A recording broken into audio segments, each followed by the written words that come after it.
Brain हे बॉडीमध्ये त्याचं एकच फंक्शन आहे, बॉडी पार्ट्सला सिग्नल पाठवणं. मग आपण डोकं बाहेर कशाला लावतो? बरोबर. पण आपण एक्झॅक्टली ऑपोजिट करतो. आतमध्ये सिग्नल त्याला देणं बंद करायला सांगतो आणि बाहेरचाच खूप जास्त विचार करतो. मग बाहेरचा विचार केल्यानंतर त्यांनी एखादा बॉडीला सिग्नल देणं बंद केलं, तो बॉडीचा पार्ट तो त्याप्रमाणे निकामी व्हायला चालू होतो. आणि एका दिवसाचं काम नाहीये. तर ते सिग्नल न गेल्यामुळे तो बॉडी पार्ट वीक होतो आणि त्या प्रकारे आपल्याला हार्ट, लिव्हर, पोटाचे आजार सगळे हे त्याच्याप्रमाणे चालू होतात.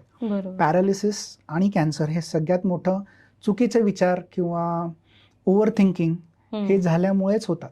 आता हे मी सांगायची गरज नाही, सायन्स सांगतं. तर तिथे जेव्हा आपण न्यूमरोलॉजीमुळे ते आपण वाइब्स चेंज करतो, चांगले विचार आपल्याला यायला चालू होतात. मी इथपर्यंत की मी मेडिटेशन पण सजेस्ट नाही करत. मी स्वतः मेडिटेशन कधीच केलं नाहीये.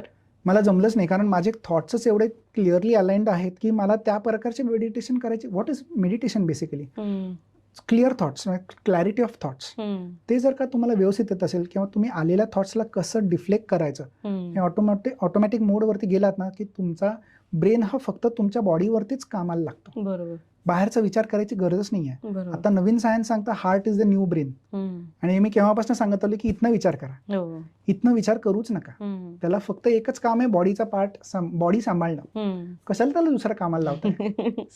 त्यामुळे त्याला शांत करण्याचा सगळ्यात मोठा मार्ग हा स्पेलिंग चेंजने होता. आणि त्याचंच मी कॅन्सर पेशंटचं जे माझ्याकडे उदाहरण आहे की त्याचं 6 महिन्यामध्ये कॅन्सर रिपोर्ट हा नील आला. आतापर्यंत हे कधीच झालं नाही. त्या मॅडमनी अक्षरशः हात वरती केले होते की नाही, मी शक्यच नाही जगणार. त्यांनी त्या एका पॉईंटवरती, आणि कुठेतरी त्यांनी माझं एका पॉडकास्ट किंवा कुठेतरी वेबिनारवरती पाहिलं होतं आणि मी स्वामींचं नाव घेतलं आणि त्या स्वामींशी कनेक्टेड होतात म्हणून त्या अगदी पहिल्याच झटक्यात एकदम त्या मला वाचवा म्हणून म्हटलं. मी ह्याच्या आधी केलं नाहीये. माझ्या वडिलांना मी वाचू नाही शकलो कारण ते कॅन्सरनी गेले.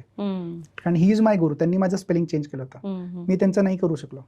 तर माझं एक ते मनात होतं की मला कॅन्सर पेशंट्स वाचवायचे आणि होऊ शकतं, कारण इथेच आहे ना सगळं. तर त्याप्रमाणे त्यांना सांगितल्याप्रमाणे त्यांनी सगळं फॉलो केलं लिटरली, आणि त्या वाचल्या.